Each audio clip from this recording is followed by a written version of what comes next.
राजस्थान में सरकारी भर्तियों में भूतपूर्व सैनिकों के आरक्षण की जो वर्तमान व्यवस्था है, उससे दोहरा नुकसान हो रहा है। हम सभी जानते हैं कि अधिकांश भूतपूर्व सैनिक है वो ओबीसी वर्ग से आते हैं और इसलिए भूतपूर्व सैनिकों के जितने भी पद आरक्षण की वर्तमान व्यवस्था में तय किए जाते हैं, वो लगभग सभी पद है वो ओबीसी वर्ग की रिक्तियों के विरुद्ध ही भर लिए जाते हैं और ओबीसी के युवा वर्ग के लिए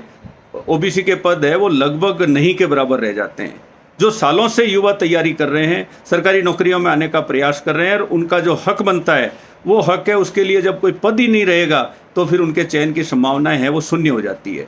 दूसरी ओर उसका जो दूसरा नुकसान है वो ओबीसी के अलावा अन्य वर्गों के जो भूतपूर्व सैनिक है उनको भी चयन के लिए पद शेष नहीं रहते हैं, क्योंकि चाहे वो अनुसूचित जाति के भूतपूर्व सैनिक हों, चाहे अनुसूचित जनजाति के भूतपूर्व सैनिक हों, चाहे वो सामान्य श्रेणी के भूतपूर्व सैनिक हों, चूँकि उनके पद जो टोटल भूतपूर्व सैनिकों के पद है उनमें ओबीसी वर्ग के भूतपूर्व सैनिकों का चयन हो जाता है, इसलिए उनका भी कोई पद शेष चयन के लिए बचता नहीं है, जबकि उनका भी हक बनता है कि वो भी भूतपूर्व सैनिक के कोटे का लाभ उठाएं।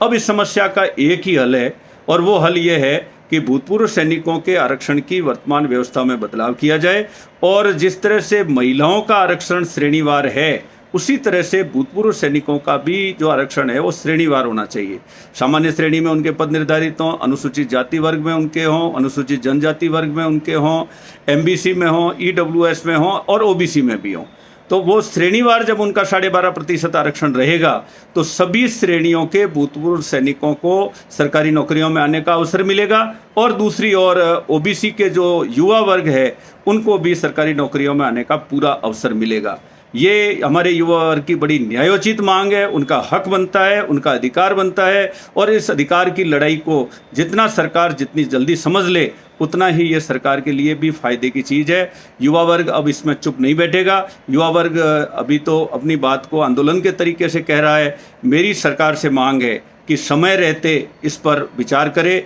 गहनता से विचार करे और युवा वर्ग को उसका वाजिब हक देवे और भूतपूर्व सैनिकों को भी उनका वाजिब हक मिले। हम भूतपूर्व सैनिकों के खिलाफ नहीं हैं, हम ये चाहते हैं कि भूतपूर्व सैनिकों को भी उनका अधिकार मिले और हमारे युवा वर्ग को भी उनका चयन सरकारी नौकरियों में आने का जो अधिकार है, उनको जो रिजर्वेशन का अधिकार है उसका पूरा फायदा मिले। इस